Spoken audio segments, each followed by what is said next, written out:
Grey Zabel, Seattle's 2025 first round draft pick, offensive guard for the NFC's top seeded Seahawks, all rookie team selection by Pro Football Writers of America and pass rush coach. Is that accurate? It was one of those deals where it was kind of saw something. Me and Leo kind of have a connection that he coaches me, and then I was like, all right, I should probably help him out a little bit. And then next thing you know, he's getting fourth down sack. What did you see? How did you see that? How often does that happen? Yeah, it was just we were sitting on the bench and we are watching up at the big screen stuff, and it was like three or four pass plays in a row, and he was getting the slide, and I was like, all right, like should probably do something about it. And he just kept taking that inside move because the guard was oversetting him, kind of baiting him into it. And then I saw him right after halftime.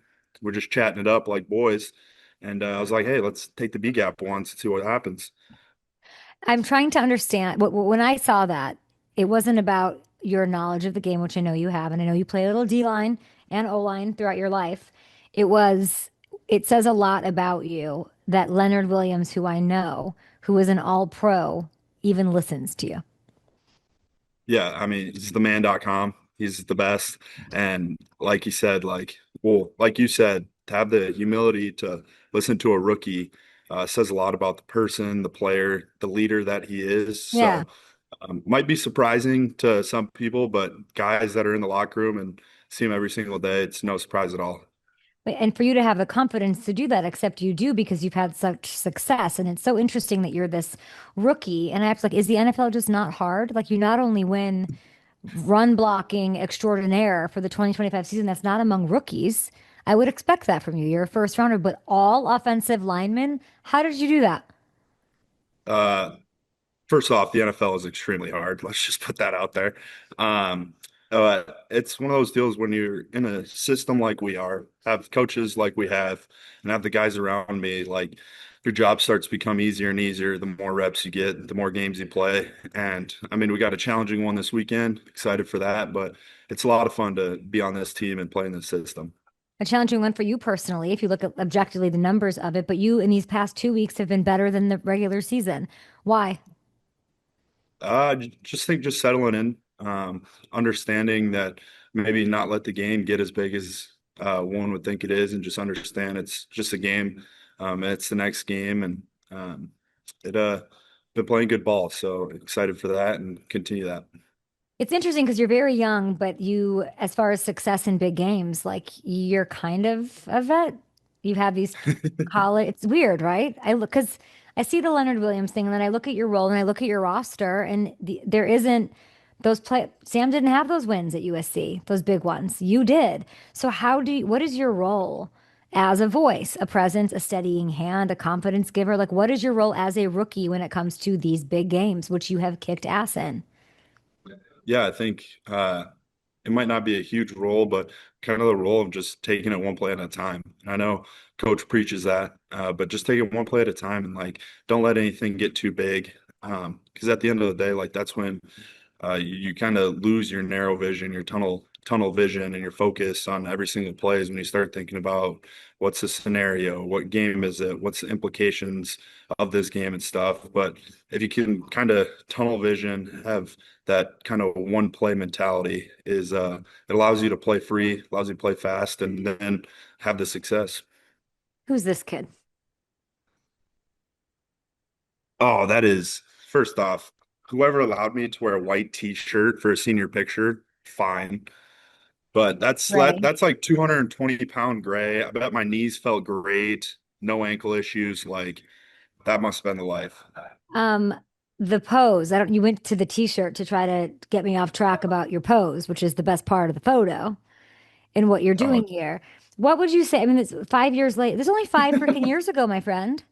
What are you yeah. telling this child about 5 years from now? You're playing, you're one game away from the biggest game of anyone's life ever. Yeah, I'm probably saying like quick three easy things. One, trust the process on the mustache. Okay. Like, Okay. got to give it time. Good advice. Two, the rally bangs probably aren't the move moving forward. Like, let's work some like gel or like something like that. The rally bangs aren't there. The beaver comb over, like that ain't the JB comb over, that ain't working. Okay. Okay. Yeah. And then have a little fun along the way. I Have mean, you had fun? you What has this rookie yeah. year been like for you? Are you having Uh, fun, Gray? This is insane, your success. yeah, I'm having a blast. And I think that's the best part about it is like out here in Seattle, they let you be yourself. They let you have personality. They let you enjoy the game Hmm. of football. Um, they maybe put some guide rails on you a little bit to keep you on the straight and narrow, but like every single day is a fun day. Love Showing your up, coaches, huh? it's fun. Yeah, it's fun to show up to work, as we say. But yeah, we're having a lot of fun, and hopefully have a little more fun here this Sunday, and then next few weeks. Pierre, South Dakota, population 14,000. You're the biggest thing out of there. And I can't even think of another NFL player in the last 15 years from that state. Is every person, every of the 14,000 watching this game, is there anyone in that entire city, town, whatever you want to call it, that doesn't know that you're playing in this big game on Sunday? I don't know. I'm blessed to have kind of the background that I have and the support back in Pierre, like one of one. The town's awesome, the community's awesome. Um, but they're probably tuning in on Sunday to watch some football. What is the support felt like? Like I can't imagine. I would love if you could if you could ship me anywhere to see the game. I was just in Chicago for the last one. That was epic. If you could put me anywhere, I promise you I would pick Pierre. I would love to be in Pierre watching this game as somebody with pride from Pierre. Like, what has that rally felt like? Yeah, I mean, I gotta assume that like Sunday, if you went to the Field House or Bob's Lounge back in Let's Pierre, go, South Dakota, Bobs! you got the you got the boys watching, probably Yeah, texting me mid-game, like, what are you doing lunging at a three tech like that? Let's keep your shoulders back and of use some course. hands and pass, bro. Like, but yeah, it's super surreal to be able to do that and like to have the text messages, the phone calls, the pictures of kids wearing my jersey to school. Like, that's really cool and kind of why you play this game of football for not just yourself, but for everyone who supported you. Um, Even as a 220 pound basketball player in high school that wasn't even thinking about the NFL. What does that even, what time, when did you decide to think about the NFL? Just a growth spurt? What do you mean? Uh, I would probably say like my junior year of college was like, okay, I just Gray, watched my that is best like friend get the drafted biggest to the flex I've Buccaneers. ever heard. What are you talking about? Yeah, it was I for the first 3 years of college, I thought like, hey, we're gonna have fun playing college football and then go back and farm for the rest of your life. But kind of that junior year, I watched one of my best buddies get drafted to the Tampa Bay Buccaneers, and I was like, Who? okay, like Cody Mauk, Okay. toothless, long red hair. Uh, yeah, he's pretty ugly if you ask me, but that's why I he's my don't best trust you. friend. You think your JB comb over isn't a good look. So you don't like your white t-shirt pose. I don't trust your opinion on these matters at all. Okay, so you watched him, you decide to go to the NFL. I can't even imagine like the upside is insane. I can't even imagine that. You're such a fun story to root for. I love it. How does being a farmer, coming from the farm background, like the biggest transitional skill to the NFL? Um, I would just say the understanding of development, like, and I relate farming and football a lot because, like, in farming, you plant your crop, you Hmm. fertilize it, you just watch it grow, and then you harvest it in the fall. And I think football's got a lot of similarities. Like, these games are won in April, May, and June during OTAs when you're going against some of the best defensive linemen and Leonard Williams, Hmm. Byron Murphy and stuff. And then you just put in all that work and development, and then you get till fall and you get to kind of harvest your crop. You get to play football and have fun and go win football games against other teams and stuff. Like I'll be the first one to admit, like I was excited for week one just so I wouldn't have to go against Leonard Williams, you know? Like I was excited to go against somebody else. And that was like the best part about football is now you get to play football and have fun in the fall and really kind of harvest those benefits, harvest the work you put in spring and Yeah. summer and kind of get to show everybody. You harvested chemistry with this O line. I remember like everyone was taking their sweet ass time naming the starters going into week one. 20 weeks later, this what was a weakness last year is a strength, a huge strength. And where this game will be won, make no mistake. Where like who gets the credit for that? Like where does the credit lie? Or like the bowling on Tuesday night? Like what would you like boil that down to as far as this group's chemistry? Yeah. One, I would say you have to start at the top, like John Schneider and Mike MacDonald. Like those two get a lot of the credit, bringing the right guys in, bringing a guy like Josh Jones, who's a vet in that understands the situation and guides a lot of us young guys. You got to give it to Clint Kubiak and John Benton. Those guys of having a plan, having a system, and being able to coach us up and understand that mistakes are going to happen and kind of coach us along the way to get better and stuff. Because it's a you're always getting better type mentality out here. Like you're never the finished product. You're never the best player. Like you can always get better day in and day out. And I think big shout out to the guys in our room, like Charles Cross and Abe Lucas, like Hmm. our two vets that are the fourth year in the NFL. Like they're very young, very fresh for being our vets, but You're all they young. put a yeah, they put a lot on their shoulders to lead us and be the guys in the room. And then I think I come in and maybe bring some new life, some new energy, a different outlook, personality that might not be the way it's always been out in Seattle, but Mhm. to be able to come in and then be everyone kind of have the cohesiveness and the drive to want to be better.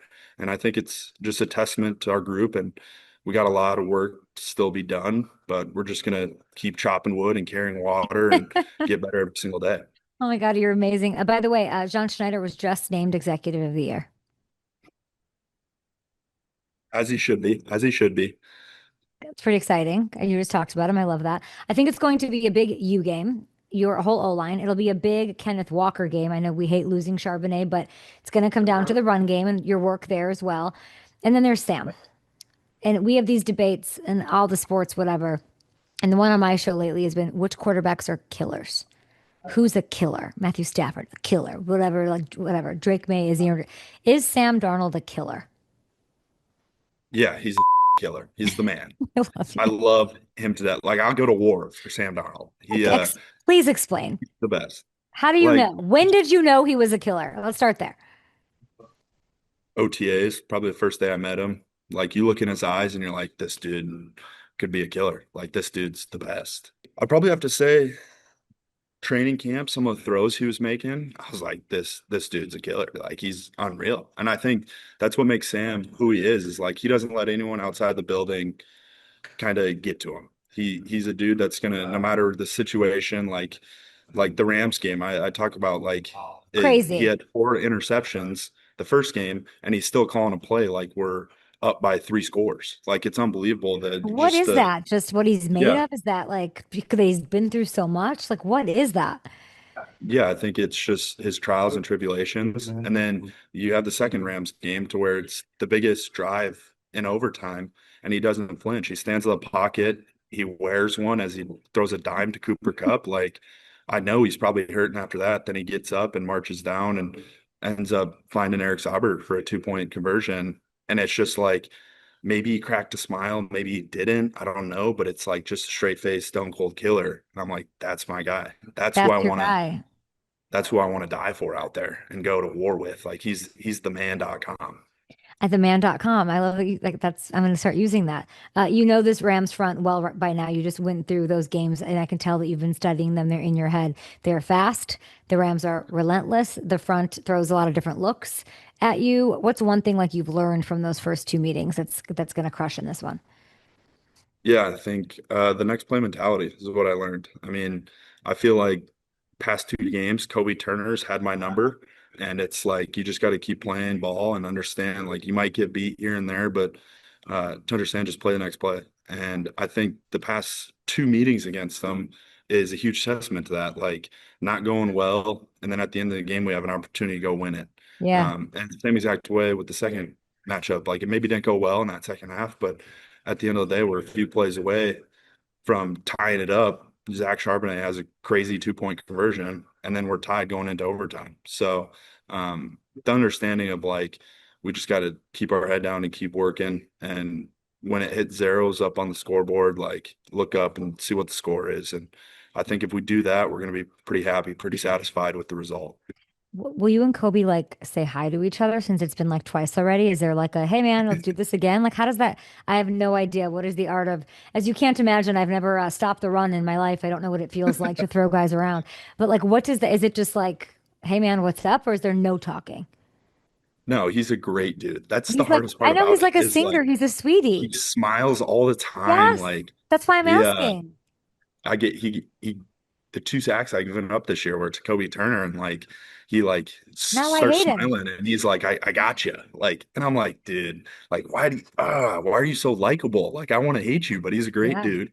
He's a really good player. He's a workhorse. I mean, he has a lot of success because of how hard he works, and it's one of those deals where like I'm excited to go up against him because I'm assuming we make each other better, and that's what the game of football is all about. So I'm excited to play him for a third time.